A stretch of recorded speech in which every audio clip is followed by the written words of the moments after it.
Ifaajii koo waggaa 12 qaamuma keetiin qaamni kee gaafa akkatti si nyaatee qabeenya kee nyaatee geessee si kuffisee raawwatee si ajjeesa gaafa siin jedhu.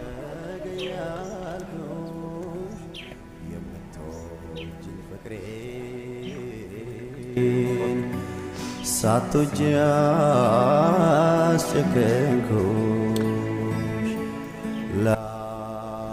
Gaafa harkummaan kee harka kee nyaatu harka kee irraa nyaatee deebi'ee si nyaatu.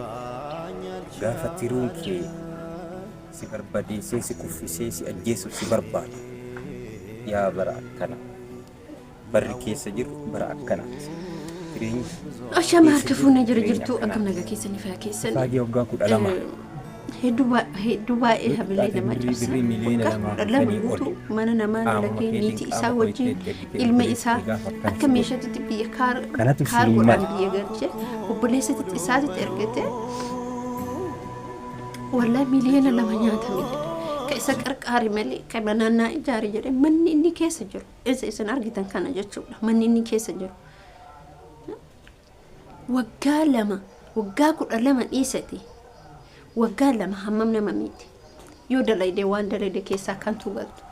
yoo wallaahi lazim barbaay'ee ulfaata ilma namaa kana amanuu wallaahi baay'ee ulfaata an mucaa kun gaafa laale namni biyya arabaa kana dalagee jechuudha boleen kee dhagaa namni biyya arabaa kana dalagee argee haqa namaa gurbaan isa nyaata biyya namaa deemee dhufe na fakkaata garuu artistii ture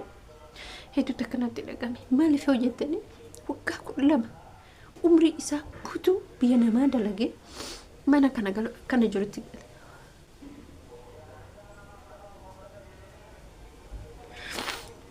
Hedduu ulfaataadha jireenyi mucaa kana baay'ee ulfaataadha wallaahi lazim gaafa laaltan ani nama biyya arabaa dalagee ani bakka gaafa viidiyoo isaa dhageeffadhu gaafa sagalee gaafa haasaa isaa dhaga'u gaafa jireenya baadiyyaa hanqatu maqaa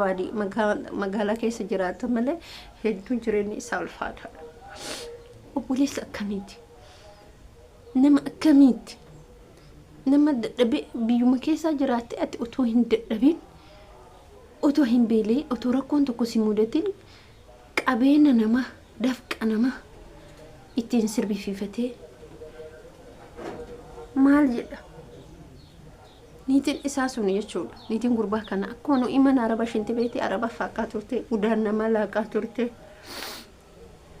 gaafa inni itti fayyadamu gurbaan kun jechuudha waggaa 12 jedha gaafa mana isaa argitan maaltu isinitti dhaga'ama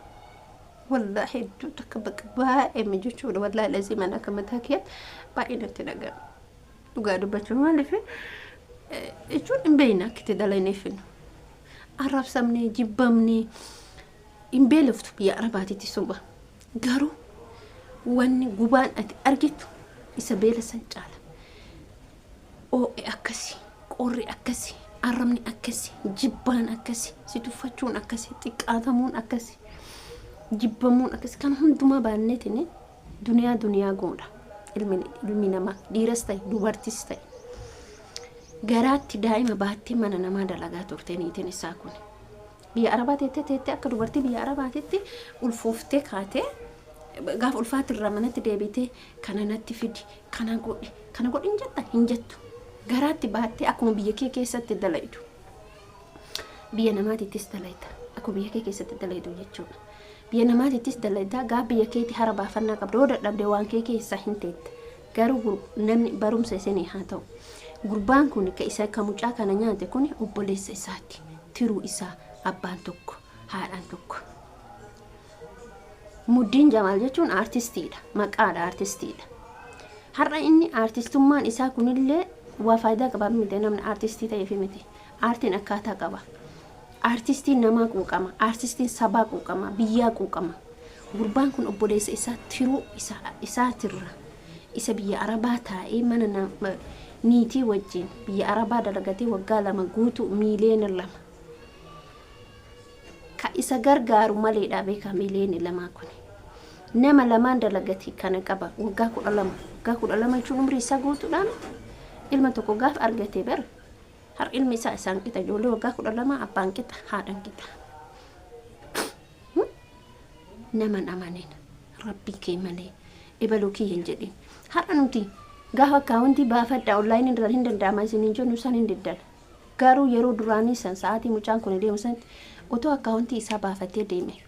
otoo namatti dhiifatee deeme har'a kun hundi isaan garu har'a mana akkanaa kana keessa jiraatu jireenya gubaa kanaan sa'aatii itti jijjiiramni hin jirre sa'aatii itti nyaattee dhuguu nu ulfaatu keessatti har'a ammoo obboleessi isaa isa nyaatee isa har'a isa ani akka jedhee dubbadhu qabu ala kulli haala viidiyoo kana waan hojjedheef ilma namaa namani rabbii tokkicha malee ilmi namaa hin jiru abadan hin jiru namni gizee amma waa hunda keessatti kasii oolus qabaatus dhabdus harka kee kana yookiin mallaqa qabaatte akkaawuntii keetirra yookiin yoo qabaatu baatte immoo wallaahi nama namtatiin dhibaluun kiyya kanan jedhe hin jira abboo maali barnama jechuun har'a gurbaan kuni foon isaa akkatti nyaata jechuudha foon isaa namni gizee ammaa jechuudha wallaahi dhasiim jechuudha namni hin jiru wallaahi rabbii kana tokkicha malee dhibaluu kiyyaan hin jirtu sicciratee akira sidhiisa isinii galee sicciratee sidhiisa hin amanin nama rabbii kee malee gurbaan kun har'a maqaan isaa artistii Muddiin Jamaal jedhama na fakkaata yoo beeytanii mucaan kunillee obboleessi isaa kunillee Abdii Jamaal jedhama viidiyoo isaa gaafa argitanii dhaqaan dhayxanii ilaaluu hin dandeettan tiktookii Abdii Jamaal jedha dhayti sarchi gootanii tun argattan baay'ee garaas hin nyaata gaafinni wantoota akkasiisan irraa dubbatu gaafinni wantoota akkasiisan gadi dhiis baay'ee miira kana keessa si galchisa jibbisiisa wanni ilmi namaa namarratti hojjetu nama jibbisiisa bakka gurbaan kun har'a miiliyoona 2 miti miiliyoona takka kenneef mucaan sun mana ijaarachuu san mana san tureef bakka inni galu kushiinaa isaa argitanii mana duraan moofa mana duri biteefeshi mana san biteefi mana sun gizee sanu rakkasaa jechuu yookiin rakkasa 20 yookiin 30 bituu danda'a duraan manni rakkasa dhugaan isiniin jedha ijoollee roobeeti gurbaan na fakkaata garuu maam waggaa 12 keessatti waggaa 12 kana obboleessi isaa kun maallaqa isa xixiqqoo isa nyaate miiliyoona 2 miti san 2 waliin birriin inni nyaatamu garuu inni tilmaameeti malee miiliyoona 2 miti sanii ol kan irraa muru adda akka maal godhu adda akka akkas godhu adda bakka sanii ol ta'uu danda'a ebalu mana naa ijaaraa jettee namni hin jira bar namni wallaahi hin jira nama barsi jiraachisu jira nama jiruu kee kana sirraa jijjiiru jira nama obboleettii tiyyatan hin jiraachise jedhee nama si yaadu nama rakkina hedduu arge nama gubatee gubaa arge nama jireenyi isaa keessatti rakkoo arge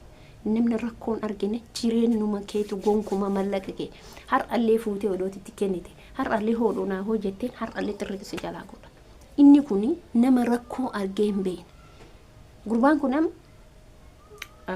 Muddiin Jamaal muddiin kuni hin beektan sirba isaa akka jedhullee hin beeku ani dhageeffadhullee nama hedduutti ergee jedhe maatii itti ergee fira itti ergee gosa itti ergee ana ahlii itti ergee ani dadhabee artistootallee itti ergee amma immoo gara miidiyaatitti deeffadhe jedhe miidiyaa nama isarraa birrii isaa haa fuudhu miti mucaa kan akka yaada isaatitti isaaf qarqaarsa kan godhe mana kanarraa jijjiiramuuf dhuguma utoo nama qabaate sa'aatii kanatti mucaan kuni manni kun irraa hin jijjiirama karaan keessanillee kanuma wanni isin jedhe karaan ati deemtu karaan nama abdattee mallaqa namatti kennitee namni suni jireenya keessa darbisan dagatee sitti fayyadamee mallaqa keessirraa nyaatee sigata senigale sigata sittin hajamu ammaati biyya keessa jirta waan ta'eef mucaan kun amma biyya keessa jira waan ta'eef obboleessa tiroo katu wajjin alatee miti ittiin hajamu bakka biyya arabaatii gale ka biyya keessa jiraata waan itti erguun qabu himmoo gurbaan kun immootu yoo jabaatee jedhe akkuma dura moggate obsa qabaatee yoo jedhe isa caalaa fiduu danda'a dalagee ammallee namni biyya arabaa ciniinee ammas deebi'ee dalagatee jijjiiramu hin danda'a abdiin kutatu garuu isiniif immoo barumsa ta'a kana isiniin jechuu barbaada namni akka namaaf hin yaadne hubadhu nama akka ati obboleessa wajjin dhalatu ta'ee namoonni tokko tokko akka obboleessa hin qabne akka taatu hubadhu sammuun ilma namaa kun akka itti inni yaadu hubadhu hamma inni si yaadullee hubadhu obboleessa nabdate rabbii kan kee malee namni rakkoon argin rakkina nama hin beeku jiru isaa keessatti yeroo hunda gadaduu malee yeroo hunda si kunjursu malee yeroo hunda mataa gadi si bu'u malee akka sii tartu hin barbaadu ilmi namaa. Nagayaattaan asumarratti dhaaba isin immoo viidiyoo kan hamma dhumaa daawwadhaa keessattuu ijoolleen biyya namaa jirtan barumsa isinitti